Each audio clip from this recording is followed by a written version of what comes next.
নাট্য অভিনেতা জাহের আলভীর স্ত্রী ইকরার আত্মহত্যার পর পরক্রিয়ার অভিযোগে সামাজিক যোগাযোগ মাধ্যমে সাইবার বুলিং, ধর্ষণ ও হত্যার হুমকির শিকার হচ্ছেন অভিনেত্রী ইফফাত আরা তিথি। এরপরই নিজের ও পরিবারের নিরাপত্তা চেয়ে আইনের আশ্রয় নিলেন তিথি।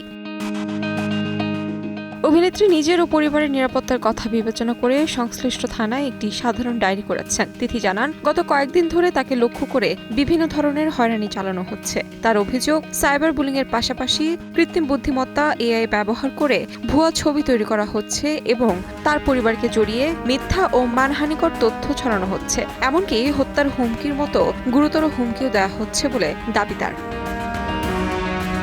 এছাড়াও তার অনুমতি ছাড়া ব্যক্তিগত ফোন আলাপের রেকর্ড ছড়িয়ে দেওয়া হয়েছে বলেও অভিযোগ করেন এই অভিনেত্রী। শুধু তাই নয়, তার বাসার ঠিকানাও প্রকাশ্যে আনা হয়েছে, যা তার পরিবার ও তার নিরাপত্তার জন্য মারাত্মক ঝুঁকিপূর্ণ বলেও মনে করছেন তিনি।